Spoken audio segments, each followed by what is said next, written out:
There are 1,000 stories in the Envisioner's future. This is just one of them.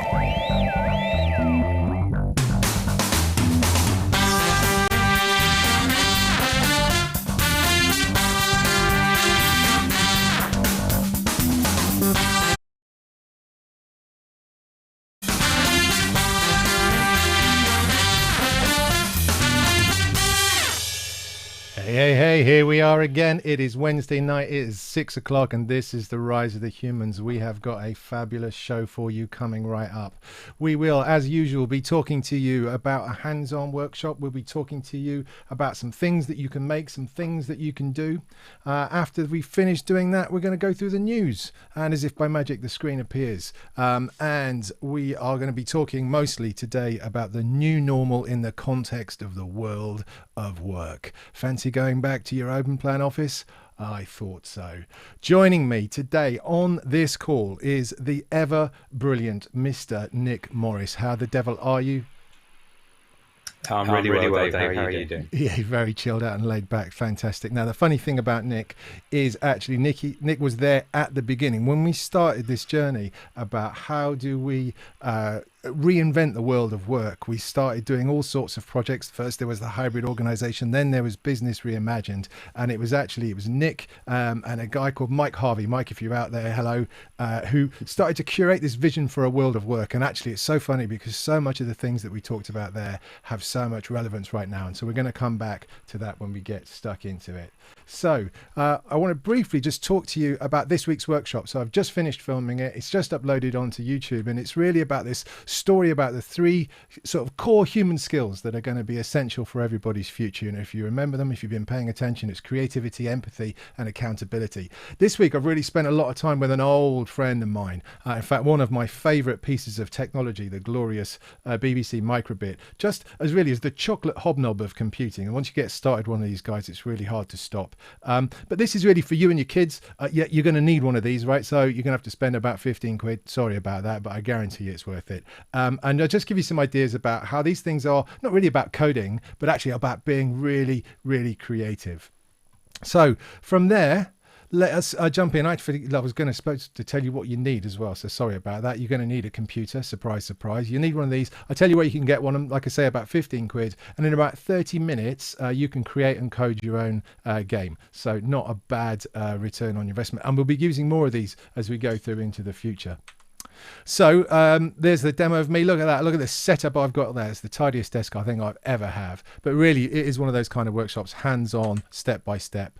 So let's jump straight into the news. This has been a really interesting week when it comes to the world of work, and that's really why I was thrilled that Nick could join us. And I wanted to dive into that. And even as we speak in the UK, there are, right now there are sort of plans being made to how we start to not so much end the lockdown, but ease the lockdown and really thinking about the world of work. And so if we flip just briefly to some of those news articles, I wanted to go into the first one today, which was it's a BBC article actually talking about firms being ready to restart within 3 weeks. So this is the British Chamber of Commerce talking about a survey they've done with their members, and they're talking about a range of different sectors being ready to open their office in 3 weeks. How do you feel about going back to your office in 3 weeks, Nick? I'm in my office, my bedroom. Good answer. Good answer. And go on. I think that people are dealing with extremes. It's either all at home or all in the office, and there's going to be there has to be this kind of happy balance in between. There are so many complications about going back, and so many things to think through. Well, this is the thing, isn't it? Because it's not as simple as just going back to the office, isn't it? It's going back to the office and being able to implement social distancing rules. And, you start to think about the easy stuff that probably many of us have already experienced, the segregated queuing at the supermarket, the sort of sneeze screens and all that sort of stuff.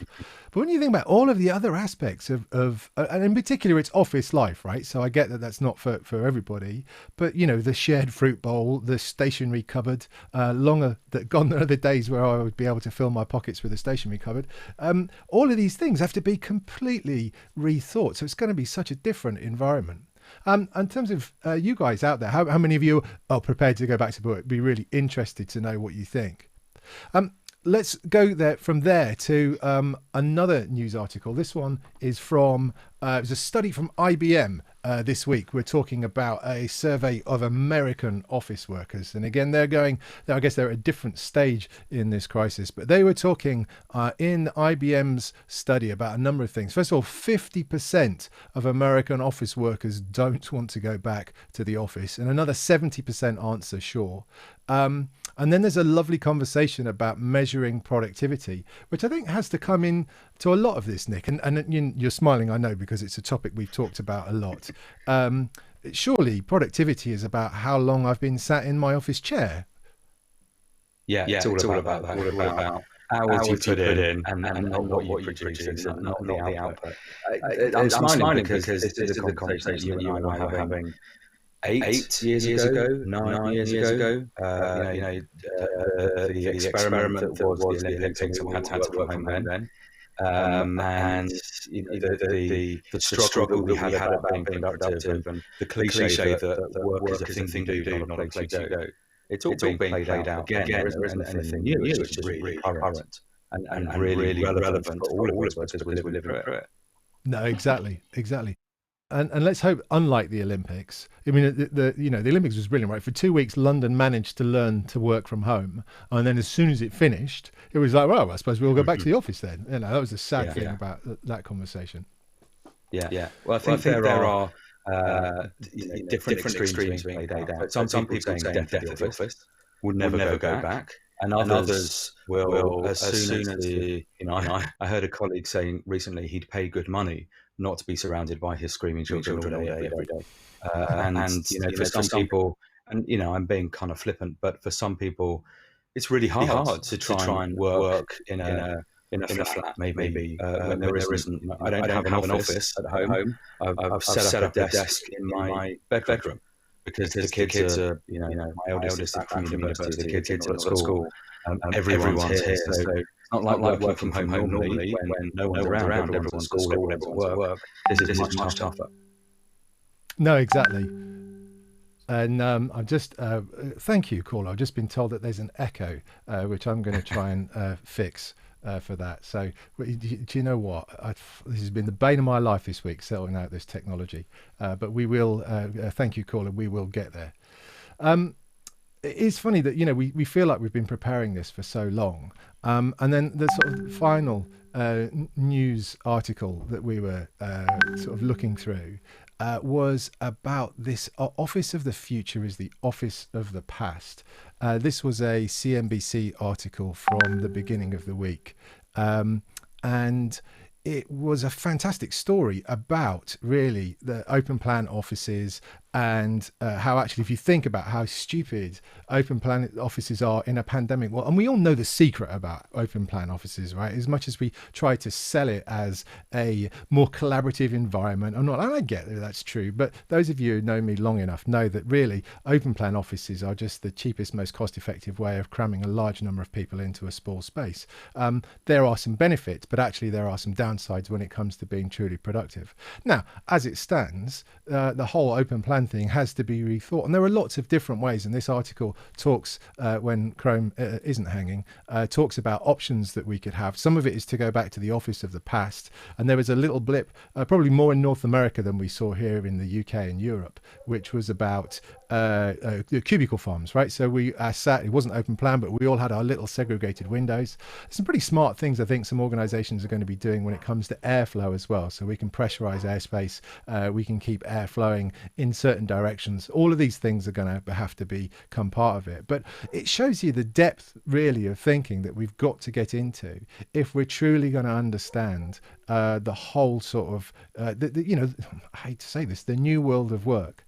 But somebody on another call came up with a brilliant phrase, which is doing the rounds, right? And I think it really articulates where I'd like to go next with this story, which is, if it's not now, when are we going to do this? This is the opportunity for us to really be in that space to go forward. So within that, let's go back to the presentation and let's tee this up properly. Or in fact, we're not going to tee this up properly. So if we jump to the new normal, that's where I wanted to be. And we talk about what becomes possible. We talked about the open plan office. And actually, part of the reason for me bringing this up is I've been doing a bit more research and going back over some old stuff. I've been invited to do an event for a lovely organisation called LogMeIn. So they've got a fantastic event that's happening next May the 12th, whenever that is. I think it's next Tuesday at 2:30. It's a whole day event, but a whole series of speakers, people like me, bringing in a series of different perspectives to really help organisations understand what's possible. My session's actually at 2:30. I'll put a registration link at the bottom in the comments field, so it'd be great if you could join that. I know not just the LogMeIn guys would appreciate that, but I think genuinely the content I've seen there and the other participants, there's a load of great stuff that we can all get from that. But let's start here, right? This was the world of work I think we were promised when lockdown first started happening. I don't know about you, but how many of you spend your days like this? I get up in the morning, I'm well dressed, clean shaven mostly, and I spend my day high-fiving my colleagues on Zoom meetings, Teams meetings, Google Hangouts, whatever. We are all directions right now. But actually, I'm not quite sure that is the reality so many weeks in. The reality, I think, more was captured beautifully by this wonderful lady. And this meditation is great for bringing about a sense of relaxation, well-being and calm. So starting just quickly by breathing in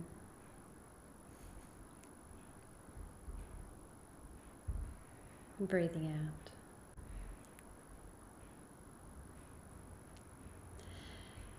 And it's really challenging, I know, with children home from school and working from home, but just trying to just keep all of those distractions out of the way. That's absolutely superb. And I feel like I've spent my entire 6 weeks just trying to keep the dogs quiet or, get Maggie or to run interference. But let's look to the new normal and let's look at all of those things. And I really want to bring Nick back in, and I want to talk about, I guess there's a number of things I want to talk about. So we've talked a bit about how the office layout's going to be. The first area I'd really like to get stuck into is this whole concept of trust. Now, we talked about trust historically, about the challenge of working remotely, right? And the challenge of working remotely is trust, and it's trust between the employer and the employee. So how do I know my employees are working? But it's also between the employees, all of us wanting to show that we're working hard, sometimes with overworking to maybe prove a little too much that we're working well. What do you think, Nick, is the relationship between trust and this new world of work that we're going to find ourselves into? So I'd throw in a couple of other things alongside trust. Visibility and the lack of it means that people are clambering to show quite how busy they are. And you and I have talked about saying busy and talking about being busy for a very long time. I think that if you feel like you're not being seen, then you overcompensate. You do more maybe at different times of the day to show that you're working early and you're working late. You fill your days and you're not necessarily productive with that, but you're just being busy and showing how busy you are, because with that comes value, right?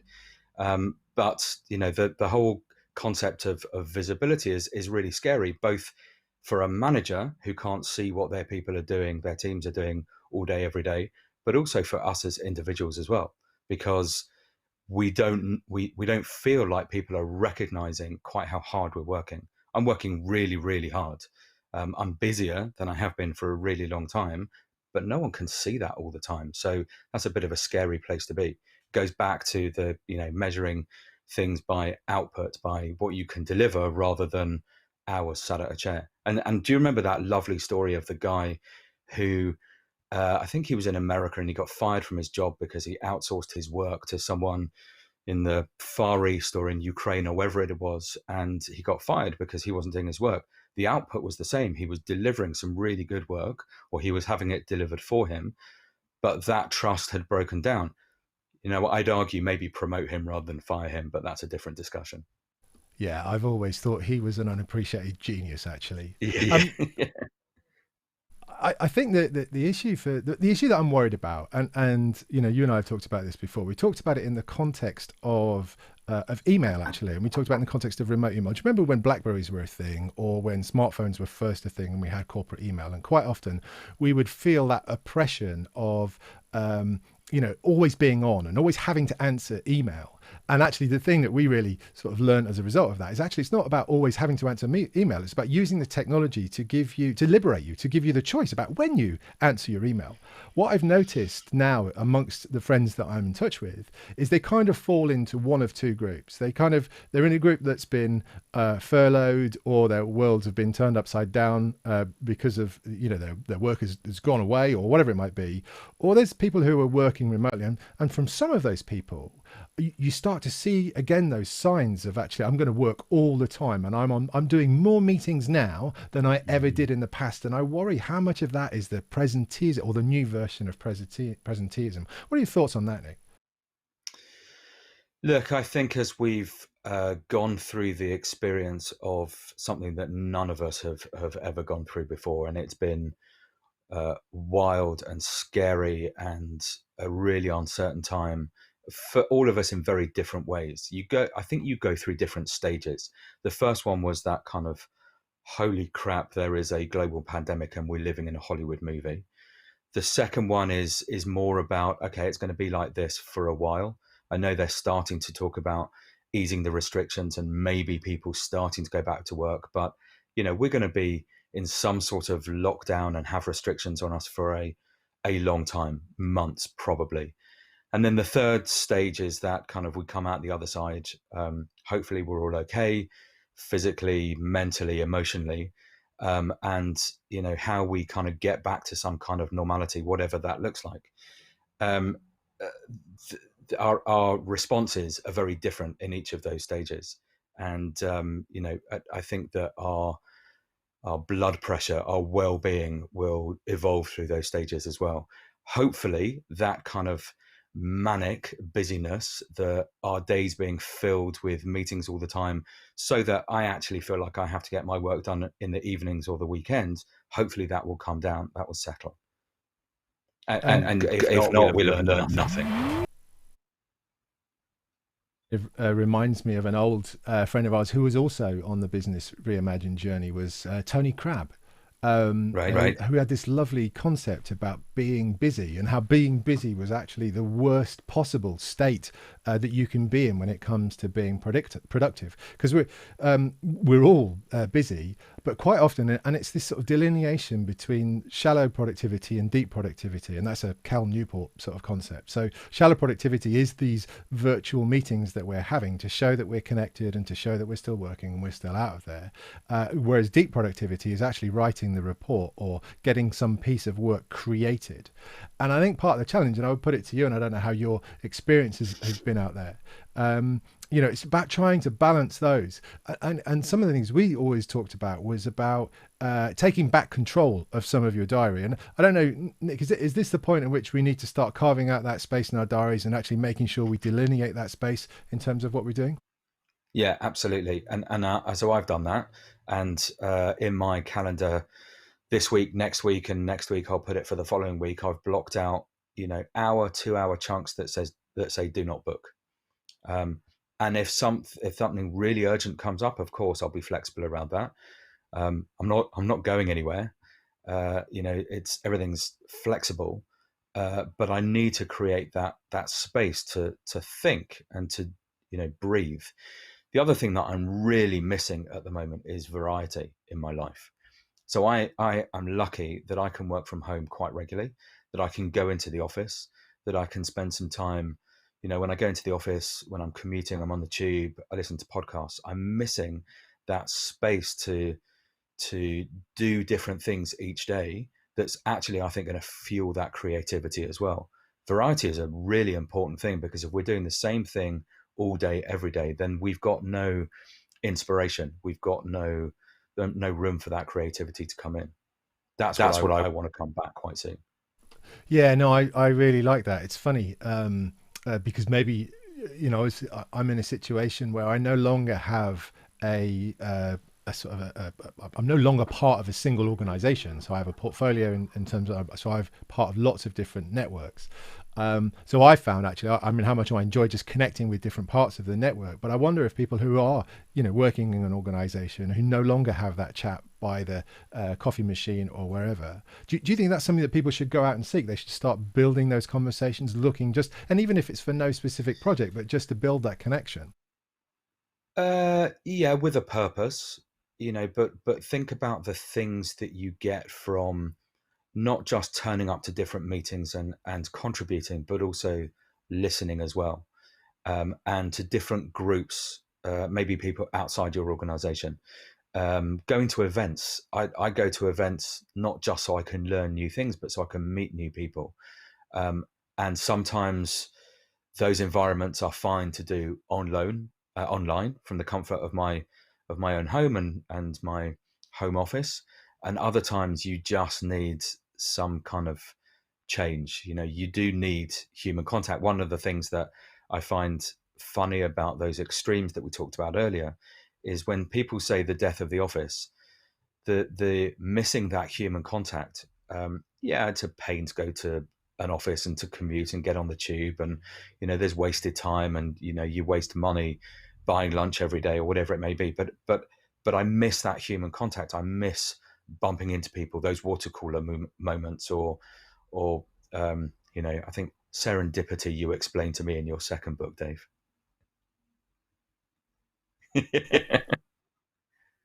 Yeah, it's interesting, and I love the point you make about delineating between work and home. And I think many of us have grown an appreciation of how important that sort of space is, and how much it's missed in the new world. And certainly I'm seeing people recommend things like trying to do something in between work and not work, even though you're in the same physical space, to help that. I think one of the things maybe then we've got to think about, and maybe out there in the audience you've had some ideas or some experiences yourselves, which is really about how do we build in those experiences, how do we build in serendipity to our everyday conversation that becomes crucially important. But let's switch gears and let's flip to the office. And I just want to play or introduce you to an old friend of mine. You'll remember this from before, but let me just hit the play button. And I'm just going to drop out of the picture. But I don't know if you remember this. This was done 7 years ago now, based on a story that Nick and I worked on together. There was a study released last year in the US, and it basically said that 71% of the American workforce is not happy at work, is disengaged by their organisation. 71%. And actually, a lot of this technology is part of the problem. And I wanted to address that. I wanted to try and show people. Bring us back to that, because as much as that was probably the best bit of content I think I've ever worked on, and thank you, Andy, and the team at Cognitive, if you're out there, it still is just one of the most amazing sort of bits of collateral. 9 minutes. If you haven't seen it, it's well worth that you do. I'll put the link below. But if you remember, 7 years, excuse my French, bloody years, we have been helping organizations, or shouting or screaming at getting them to think differently about what this new world of work could actually do for them. And we started this conversation on trust. And one of the nuances about trust was the lack of perceived parity between employees about whether they all shared the same opportunity to work from home. And even if there was a company policy that said you can all work from home, it was all executed to a different extent by different individuals. And that creates, in a sense, animosity. We found a really curious thing. We did some research when we were doing the PR for the book, and the research basically showed that the biggest issue of trust, far outweighing the trust of the bums on seats trust between the employer and the employee, was actually this concept of trust between my peers. And it was this sort of conversation. You've got somebody in the team, and I was that guy, who consistently works out of the office. After a while, you start getting worried that there's a conversation. It's like, has anybody seen Dave?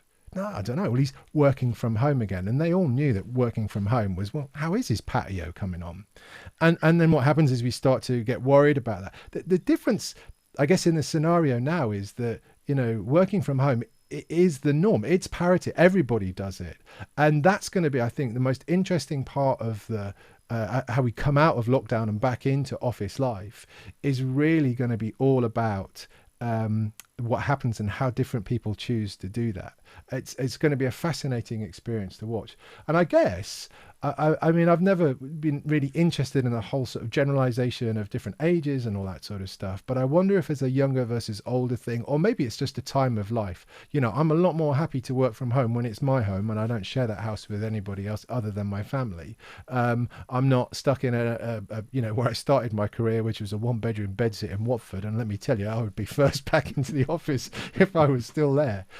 So maybe there's a luxury of that. Do you think all of those things are going to come into play, Nick? Yeah, look, I think that there's a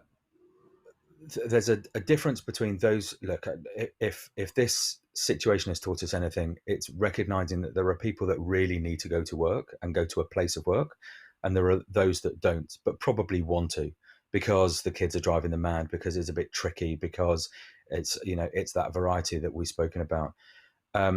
If there should be a pecking order in the future, it should be around those that really have to, and not those that really want to. And then to your point earlier about the 50% of US employees, I think you said it was an IBM piece of research.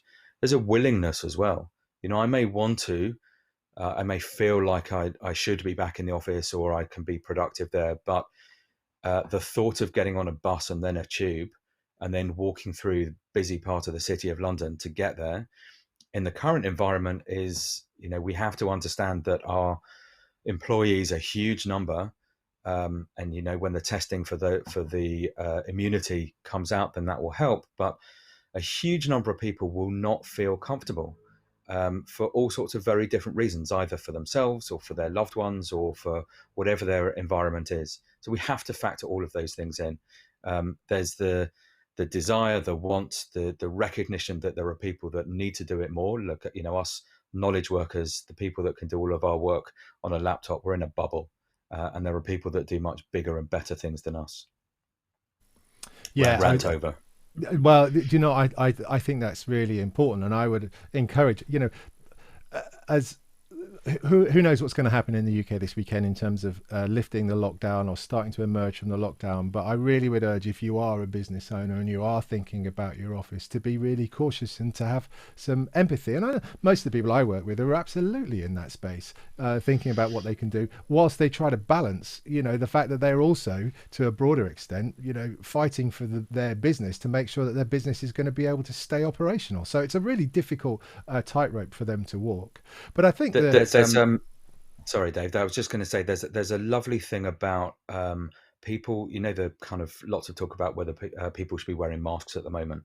My understanding of people wearing masks in Japan is that they actually do it as much or more for other people than for themselves. It's not about protecting themselves, it's protecting other people around them. If we have that mindset when we think about going back to offices, we show an understanding and an appreciation of those that really can't. You know, we try and get people off furlough. We try and get people building that economy again. And those of us that are privileged enough to not feel like we have to do that variety that I talked about, that's a kind of nirvana of the future, that will have to wait. Yeah, I mean, I couldn't agree more with that, Nick.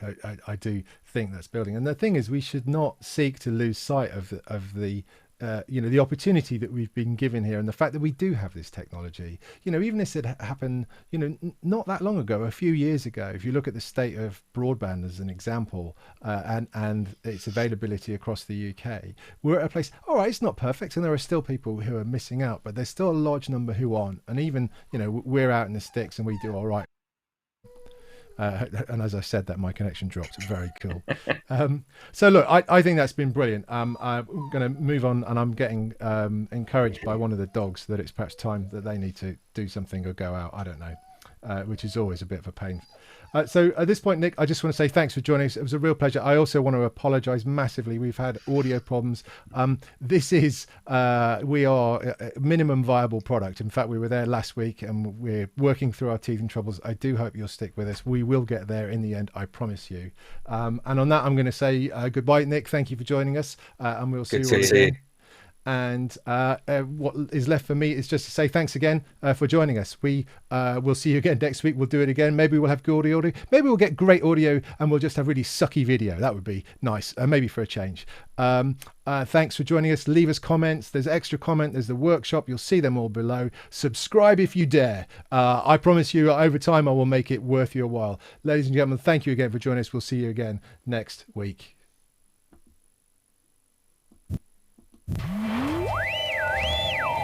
There are 1,000 stories in the Envisioners' future. This is just one of them.